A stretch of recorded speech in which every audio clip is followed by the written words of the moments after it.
partir de este momento, hágase la luz del conocimiento, de las ideas, del pensamiento libre. Comienza La Linterna, una tertulia cotidiana para conversar en forma abierta sobre la actualidad.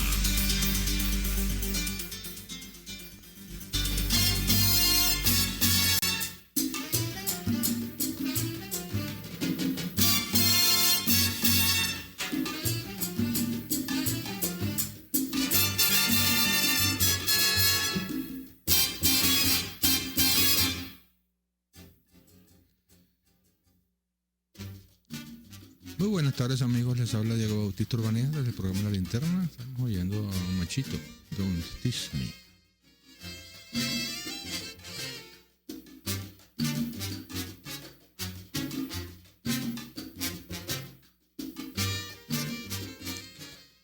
En la Dirección General de Estaciones y Manestares, en la Gerencia de Información, Javier Pereira Díaz. En la Gerencia de Producción, Claudia Camperos. En la producción, César González. Y en los controles, César González.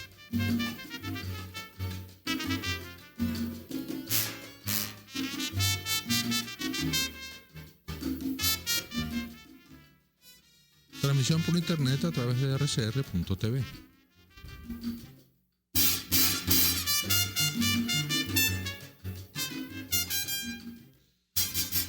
Muy bien, amigos, hoy tenemos con nosotros, tenemos el gusto y el placer de tener con nosotros a Sócrates Ramírez. Sócrates Ramírez es un historiador graduado en la Universidad de los Andes, magíster en Historia en Política Venezolana en la Universidad de Simón Bolívar, profesor del Departamento de Ciencias Sociales de la Universidad de Simón Bolívar y ganador del premio Rafael María Baralt, propuesto pues o ofrecido por la Fundación Bancaribe para la Ciencia y la Cultura y la Academia Nacional de la Historia.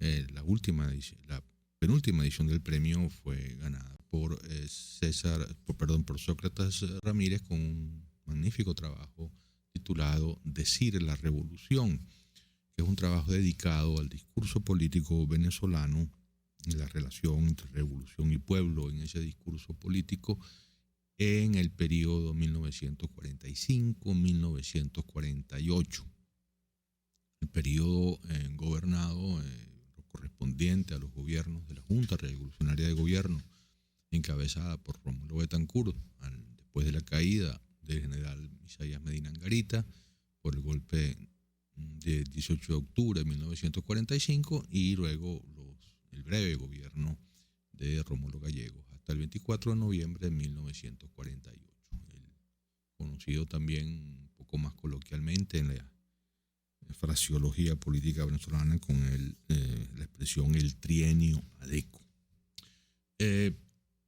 Yo quería, primero, Sócrates, darte las gracias por haber venido a este programa para hablar un poco de ese periodo tan importante de la historia de Venezuela, a pesar de su brevedad.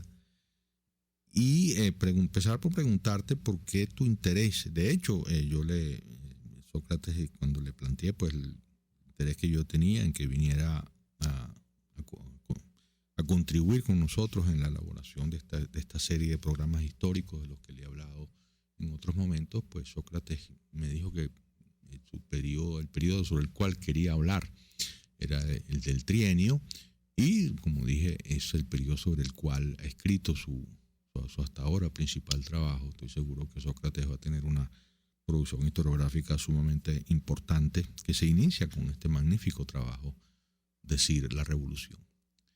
¿Por qué tu interés en ese periodo, Sócrates? Buenas tardes, profesor Urbaneja, y a usted y a toda su audiencia. Bueno, básicamente mi interés es un interés contemporáneo, ¿no? En un momento donde uno puede apreciar el uso permanente de la expresión revolución, pero sobre todo que puede fijarse que ese uso es tan manido, tan torcido y tenido sensitivamente por el país como una expresión incluso perversa. Yo quise, escudriñar en nuestra historia venezolana relativamente reciente, ¿sí?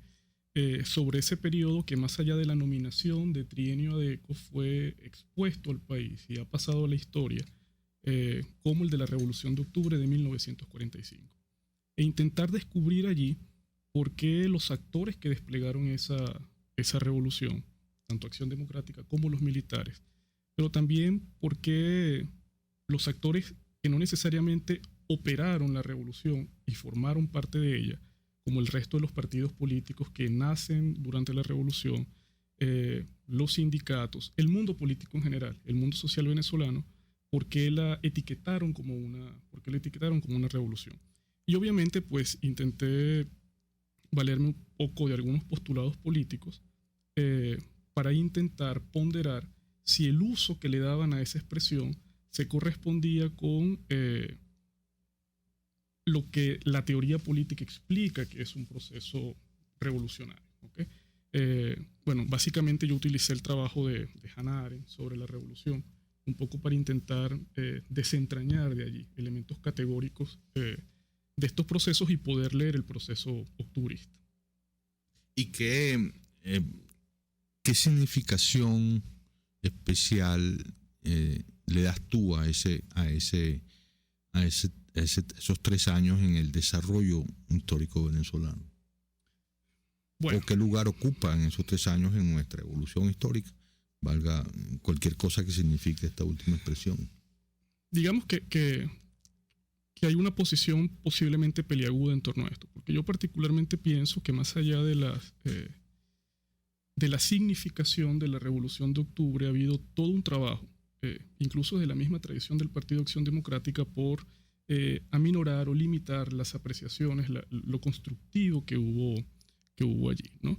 En primer lugar, porque se elude llamarla revolución y en su lugar aparecen expresiones como trienio adeco, trienio hegemónico, trienio octubrista, en fin, eludiendo pues el uso de la expresión con la que los propios actores intentaron nominar ese tiempo. Lo otro es que ha sido un lugar común evaluar como la mayor significación de ese periodo la instauración del voto popular, del voto universal en Venezuela.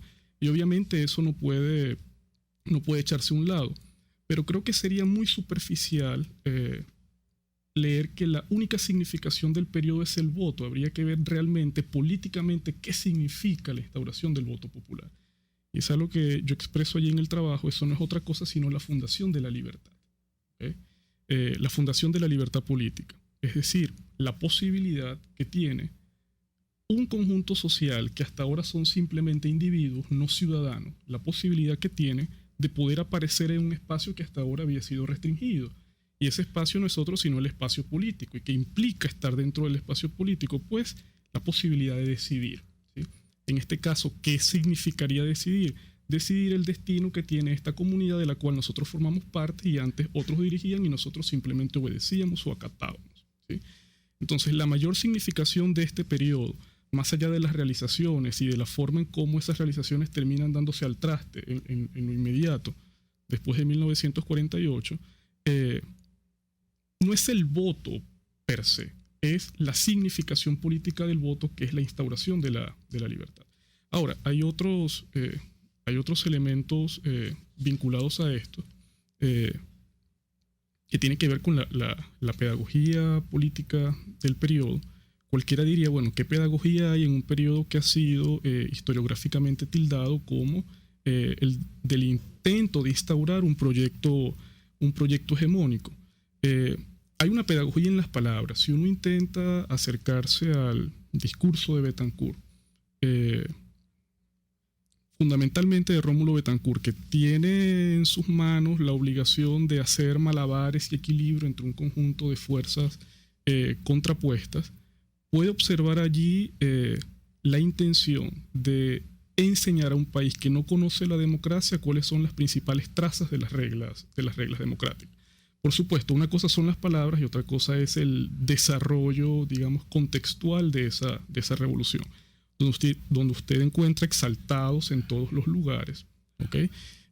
Grupos reaccionarios, también sectores que están sintiendo que este proceso que se está poniendo en marcha lo que hace es debilitar un conjunto de prebendas y privilegios ya obtenidos y que son considerados como suyos. Hay un elemento de pedagogía allí. Otro que yo considero importantísimo, sobre todo por la implicación que puede tener para este momento, es la lectura de la durabilidad y de los principios de una revolución en política. Es decir, una revolución no se hace para vivir perpetuamente en una revolución. De hecho, la vida revolucionaria es una vida peligrosa porque es una vida sin paredes, sin límites, es una vida sin ley. Usted está sometido permanentemente al vaivén de quienes dirigen el proceso.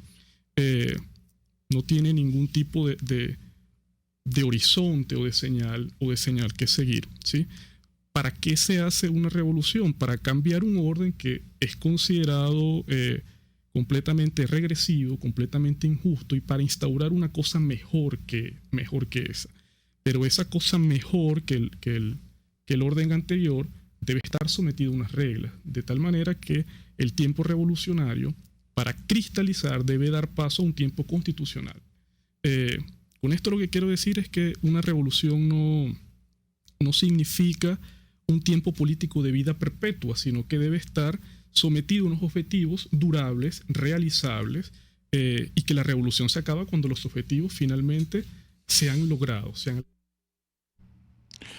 Muy bien, amigos, estábamos oyendo al principio una conversación que tuvimos con Sócrates Ramírez hace algún tiempo. Empezamos el programa con esta conversación por algunos problemas de tiempo que yo tuve, pero desde luego el programa de hoy se recupera, pues se retoma. Por RCR 750 AM. Síganos por @RCR750 y rcr.tv, la radio que se ve.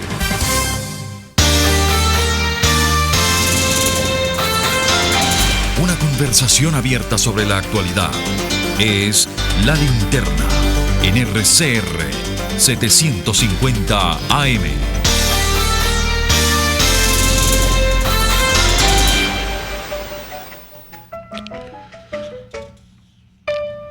Muy bien, amigos, te regreso a La Linterna. Estamos oyendo a Frank Emilio Flynn, La Virgen de Regla. Bueno, quiero empezar el programa primero con una información para todos ustedes.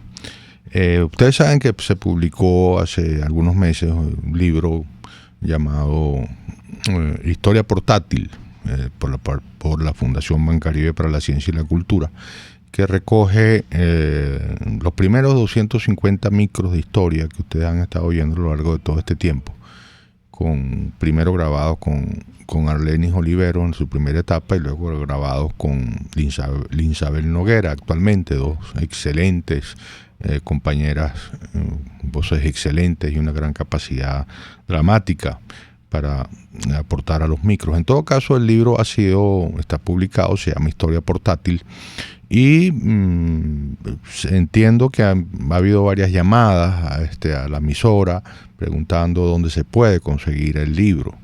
La gerencia de la Fundación Bancaribe para la Ciencia y la Cultura informa, y le informó también a Jason Maldonado, que el libro se encuentra en la mayoría de las principales librerías de Caracas y del interior del país. En las Alejandrías, la cadena de libros que se llama Alejandría, el Buscón, el Paseo de las Mercedes, el Mundo del Libro en Sabana Grande, la librería Entre Libros en Los Palos Grandes y la red de librerías Tecniciencia, que como ustedes saben tiene en diversos centros comerciales una sucursal, en la librería Nueva de Chacao, en la librería Cálatos, en Los Palos Grandes, en la librería Suma de Sabana Grande y en la librería Suma Libros del Centro Comercial Concresa, en la librería Noctúa del Centro Plaza, en la librería Vizcaya del Centro Comercial Vizcaya, en la UCB en El Pasillo y Tecnilibros, las conocidísimas librerías de los pasillos de la Universidad Central de Venezuela, en la librería Pensum de la UCAP, y en las librerías Templo Interno y Noctua del Centro Plaza. En todas esas librerías ustedes pueden conseguir este libro. Está a un precio excelente, perdónenme la cuña, pero es que me imagino que es un libro, siendo que esta emisora la oyen diariamente, no sé si cientos de miles o millones de personas, y por lo tanto pues todos ustedes han estado oyendo estos micros de historia a lo largo de mucho tiempo, pues ahí tienen la oportunidad de adquirir este libro que recopila los textos en los cuales pues se basaron estos micros de historia que ustedes oyen por esta emisora. Bueno, eso vaya entonces esa información. Yo quería, hoy es una semana internacional bien intensa. Vamos a ver cómo transcurre. Ha empezado hoy por la ratificación por parte de la Unión Europea de una serie de sanciones que tienen que ver con la venta de armas y ventas de equipos represivos y electrónicos para el Estado venezolano. En estas sanciones se deja abierta la posibilidad legal de proceder a sanciones personales contra quienes la Unión Europea considere responsables de delitos de corrupción, de violación de derechos humanos y delitos contra la Constitución venezolana. Así que un primer paso que da la Unión Europea en terreno de la venta de armas y materias relacionadas, pero dejando abierta la posibilidad de que se pase una segunda etapa donde se trataría de sanciones personalizadas a jerarcas del gobierno venezolano y sus conexiones y sus testaferros y etcétera, etcétera. Luego, ese es un primer episodio. Luego está que el hecho de que hoy se va a discutir en las Naciones Unidas, en unas reuniones informales que tienen el rótulo pues de la fórmula Arria, porque Diego Arria, cuando fue embajador o fue un alto funcionario de las Naciones Unidas, dio lugar, pues inventó este tipo de mecanismos. Son reuniones informales del Consejo de Seguridad de las Naciones Unidas, a la cual pueden asistir invitados que no tienen como finalidad tomar ninguna resolución ni ninguna decisión específica sobre el tema en discusión, pero que sirve para ventilarlo y para difundirlo y hacerlo de materia de conocimiento mundial. Y en este caso, pues esta reunión que va a tener lugar hoy en las Naciones Unidas va a tener como tema el caso venezolano. La convocan el representante de Estados Unidos ante el Consejo de Seguridad y la representación italiana que ejerce en este momento la presidencia del Consejo de Seguridad de las Naciones Unidas. Y luego está este miércoles, si es que se va a dar, porque está pendiente de algunos trámites y de la aprobación. Según pudimos ver ayer, el gobierno venezolano no ha manifestado todavía su acuerdo con la presencia de los cancilleres de los países garantes de los acuerdos y compromisos que se conversen en esas reuniones en Santo Domingo, si es que van a tener lugar, que son hasta ahora Paraguay, Chile, México, Nicaragua y Bolivia. Hasta ahora, pues, según anunciaba ayer voceros de la Mesa de la Unidad Democrática venezolana, el gobierno no ha dado su visto bueno para la presencia de estos garantes internacionales. Sin estos garantes internacionales, yo creo que no es posible proceder a esa reunión, y en todo caso eso está, que yo sepa, hasta ayer en suspenso, y por las noticias que estoy viendo hoy en las distintas páginas web de la prensa y de los portales de información, no hay que yo vea una modificación de esa situación, ¿no? Así que vamos a ver si esa reunión finalmente se da. Está programada para este 15, o sea, el miércoles, pero como digo, está en suspenso. Bueno, estos son los temas que yo iba a mencionar como introducción al programa de hoy, hay unas noticias que siguen siendo muy inquietantes para todos. La producción venezolana de petróleo sigue bajando, siguió bajando en octubre, según puedo ver aquí en el portal de información de La Patilla. Y bueno, como ustedes se podrán imaginar, pues esa es una tendencia, porque el problema no es tanto, lo más grave no es que baje, es que ya es suficientemente grave. El problema es que es la continuación de una tendencia. La producción de petróleo venezolano viene bajando ya desde hace varios meses de una forma persistente, lo cual indica una crisis, una situación negativa ya de carácter estructural, vamos a llamarla así, en la industria, y no es simplemente una coyuntura de unos equipos que fallaron en un pozo o algo, sino que es una situación que tiene que ver con el estado de la industria petrolera venezolana, que todo indica que está pues sometida a un proceso continuo de deterioro y por lo tanto de menor capacidad de producción, con las consecuencias gravísimas para el país que todos podemos imaginar. Muy bien, vamos a una pausa para mensajes de publicidad y al regreso recibimos sus llamadas por el 482-9750. Ya regresamos. Una forma de expresar libremente las ideas y opiniones. La Linterna, por RCR 750 AM.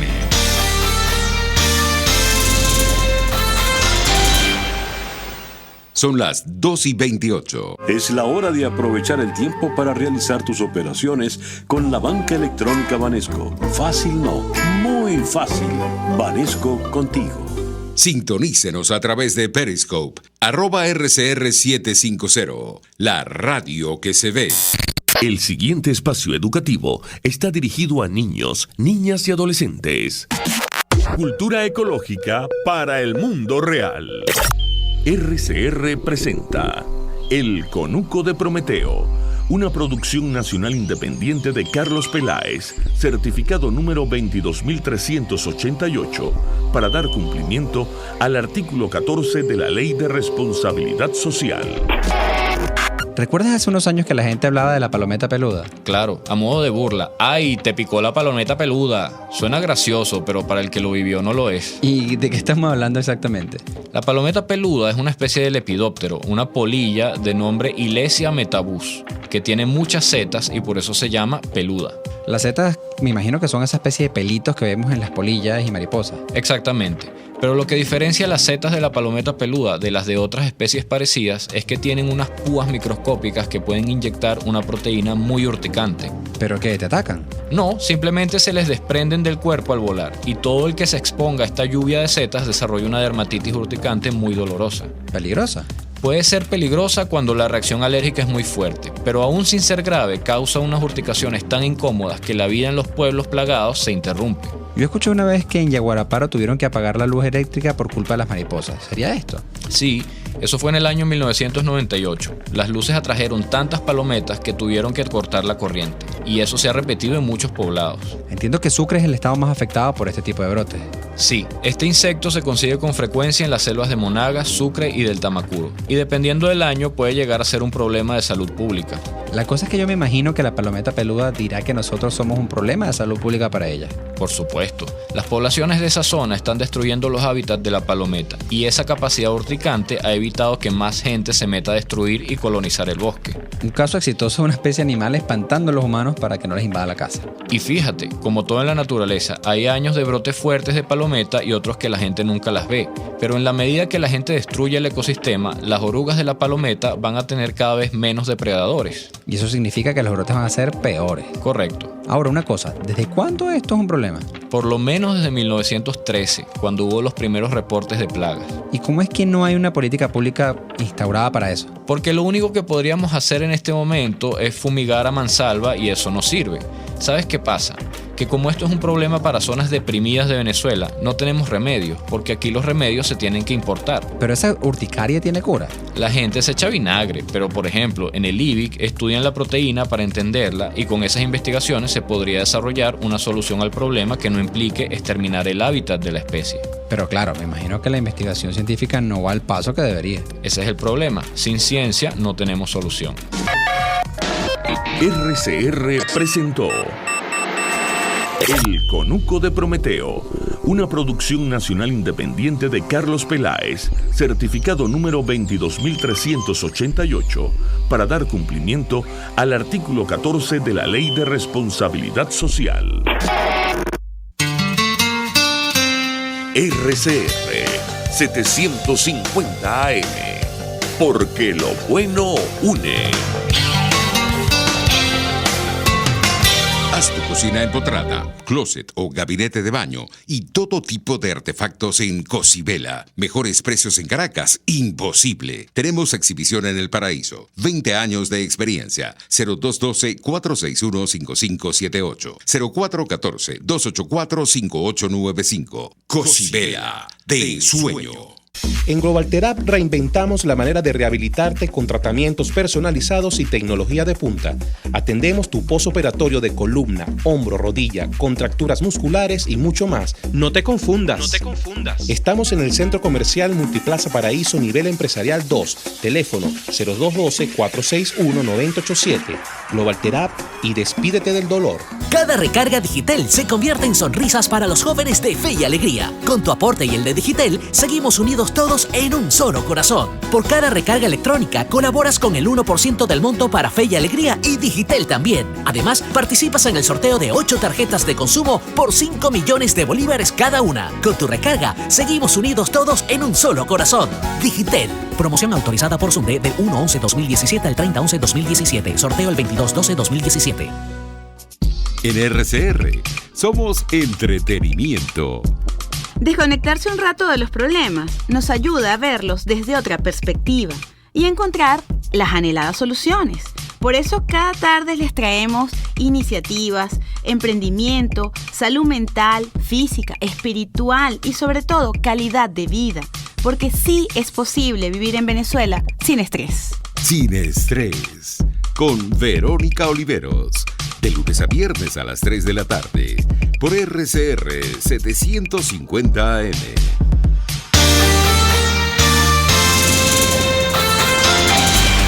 Los temas de actualidad son comentados en esta amena tertulia de las tardes.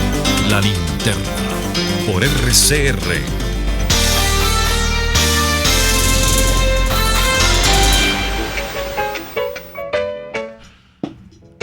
De regreso, amigos, a La Linterna.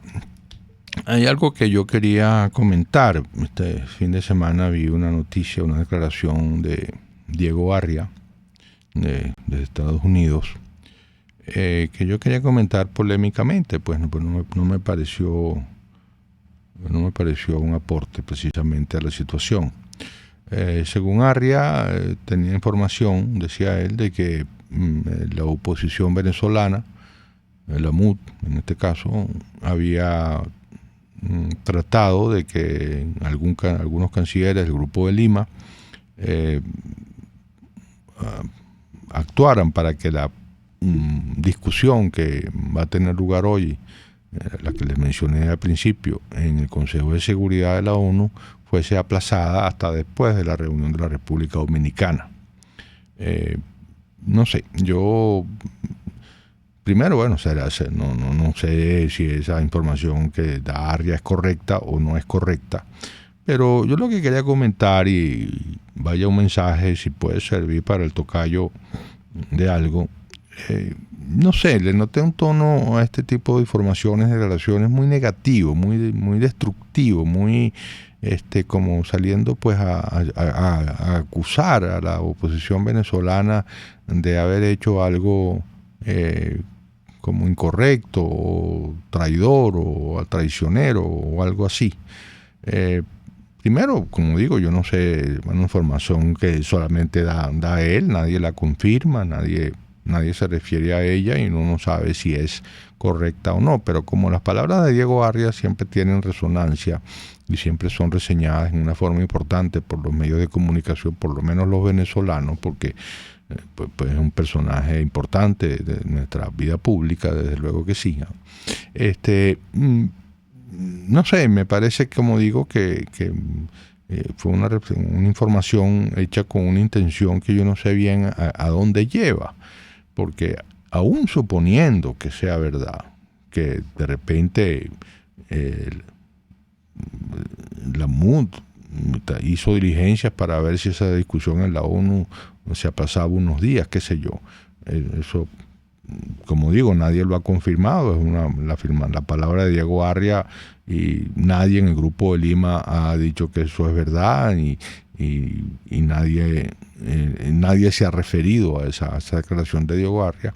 De todas maneras, no me queda claro que una cosa como esa tenga que ser per se una traición o una actitud acomodaticia de la oposición venezolana.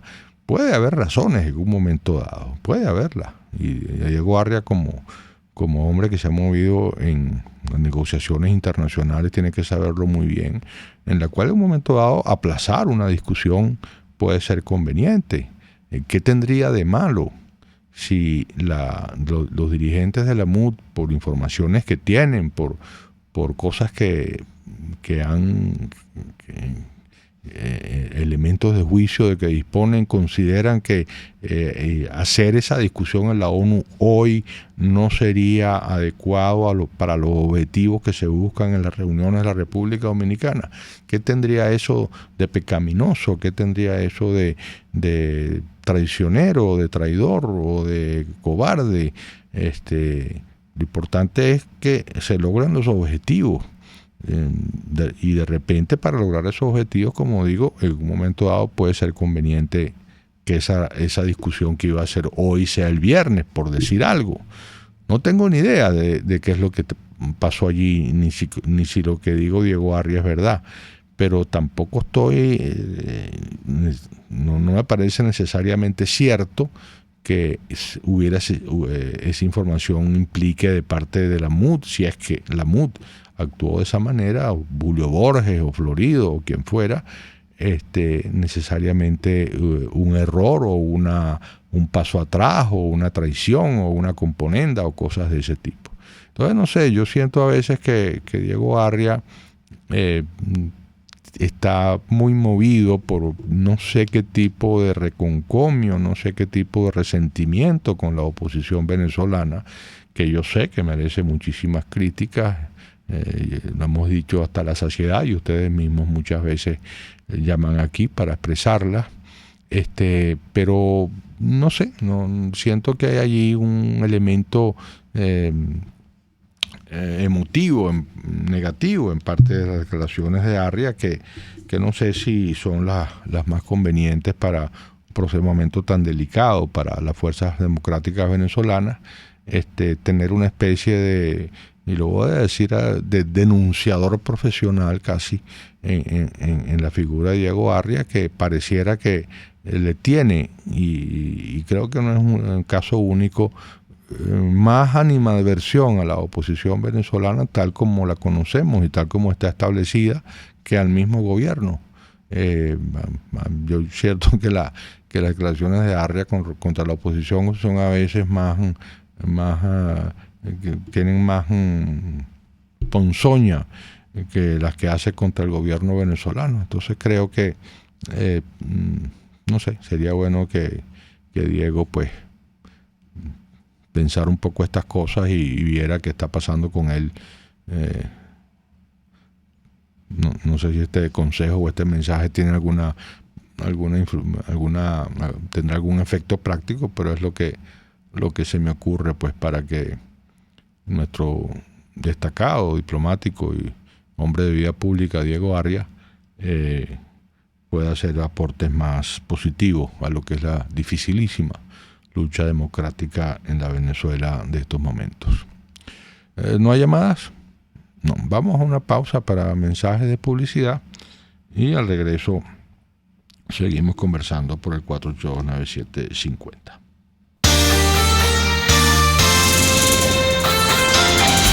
La actualidad vista a la luz de La Linterna a través de RCR 750 AM.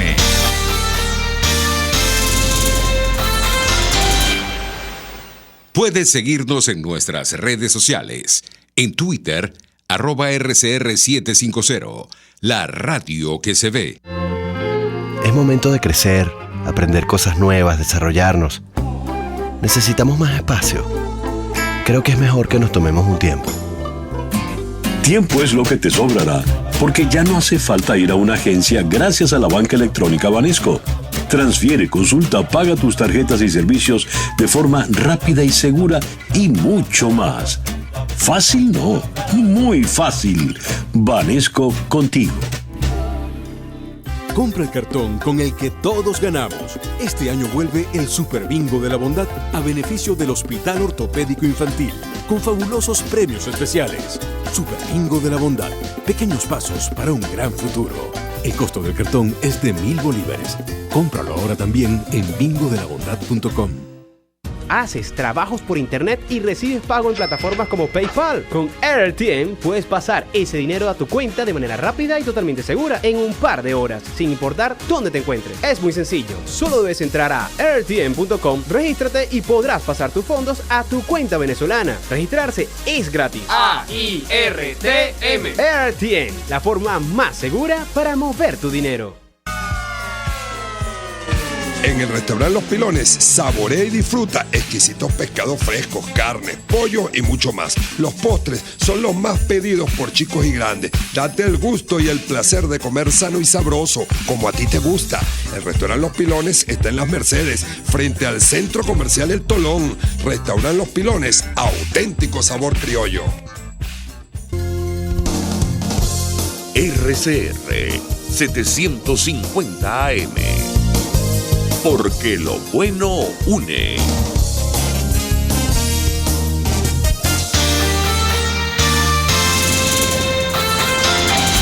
La actualidad vista a la luz de La Linterna a través de RCR 750 AM.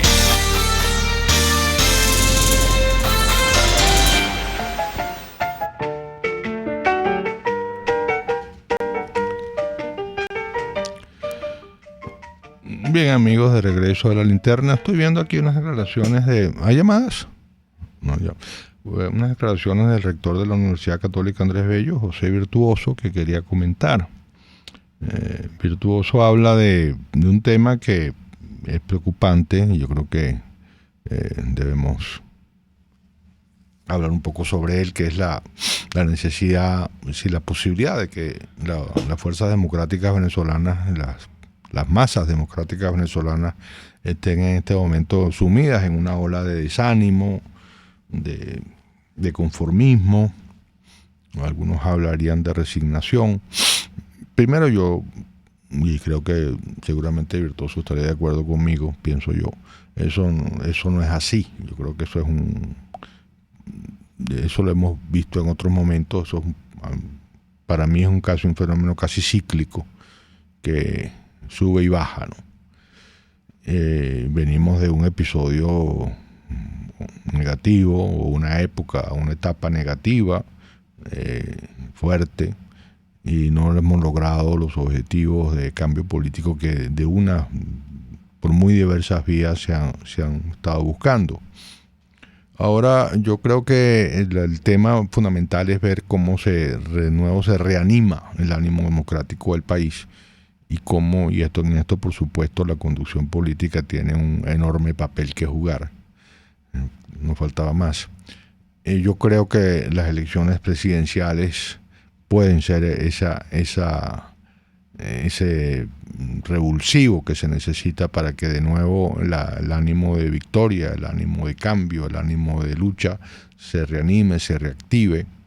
Yo creo que si la oposición democrática hace las cosas bien y crea las oportunidades de participación para que tengamos un solo líder escogido en una forma directa por la masa opositora, pues tenemos una buena oportunidad de dar una gran batalla victoriosa en el año 18. Creo que para mí ese es el foco donde la oposición debe enfocarse, y por supuesto tú tienes que ir acompañado, y esto es una condición sine qua non. Si no se da, entonces habría que discutir a fondo qué otra qué cosas se pueden hacer para continuar en la lucha democrática, pero esta condición, eso tiene que ir acompañado de un cambio en las condiciones electorales, que ya sabemos todos cuáles son. Aquí no hay ningún misterio, ni se las voy a repetir. De manera que en este momento yo creo que la oposición democrática tiene dos grandes tareas pendientes.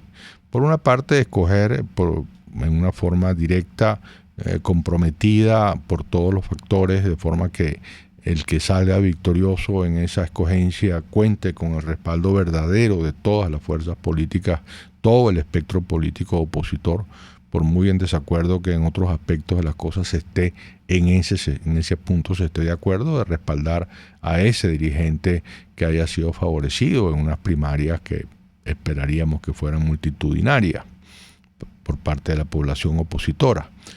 Y por otra parte, además de, esa es una primera parte del desafío, la segunda parte del desafío es el que acabo de mencionar, la necesidad de obtener cambio en las condiciones electorales. Por supuesto hay otros aspectos, el planteamiento de qué futuro se le ofrece al país, qué programa de gobierno se le ofrece, cuáles son las soluciones que se le plantean a la población para sus acuciantes problemas.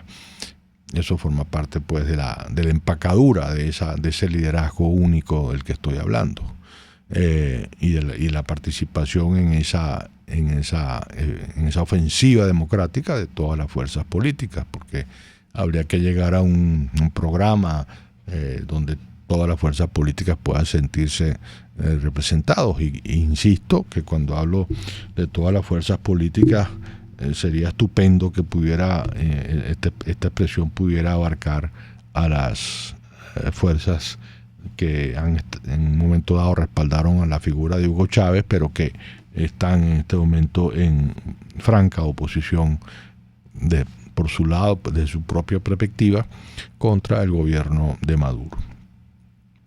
Yo creo que bueno, esa es la agenda que tenemos por delante, y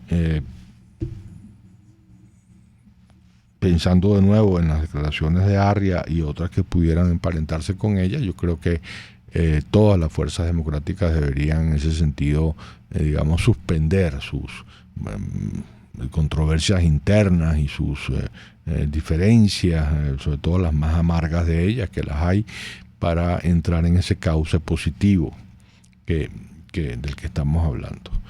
Y realmente esto es una apuesta fuerte, porque implica que sectores políticos que recientemente han tenido fuertes enfrentamientos y fuertes controversias estén dispuestos a ponerlas en segundo lugar o en un segundo plano ante la necesidad de la unión de la que tanto hemos estado hablando en este programa, y que creo que es una necesidad verdadera para enfrentar un gobierno de las características del que tenemos encima.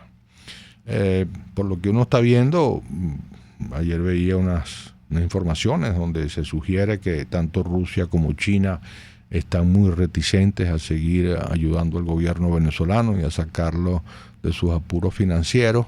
Esto aumenta las posibilidades de negociación y de lograr pues esos cambios en las condiciones electorales de lo que tanto hablamos, y sin los cuales, y que son el objeto fundamental de cualquier reunión o cualquier conversación que se vaya a tener en República Dominicana o donde sea. Si eso no se logra, si esos cambios en las condiciones electorales de cumplimiento garantizado no se logra, estamos en un escenario que hay que rediscutirlo todo, hay que revisarlo todo, qué se hace con las elecciones presidenciales que el gobierno aparentemente quiere convocar o que quiere que el CNE convoque, y todo eso quedaría como en veremos, ¿no? Pero por lo pronto hay que luchar con toda la fuerza posible por esos cambios electorales de los que tanto hablamos. Bueno, vamos entonces, quedamos a la expectativa de qué va a pasar esta semana. Vamos, por supuesto, serán los temas de conversación más importantes de los días que vienen en este programa y en muchos otros, me imagino. Y como digo, pues se abre una semana que en el ambiente internacional va a estar muy movido, con Venezuela en el centro, y nos va a dar muchísimo que hablar para el comentario político de los programas de opinión. Muy bien, estamos llegando al final del programa. Muchas gracias a todos ustedes por su atención. Y vamos a despedir con el piano de Frank Emilio Flynn, que es el que hemos estado oyendo. Al principio tocando la pieza Virgen de Regla, y vamos a despedir también con él con Danza para piano.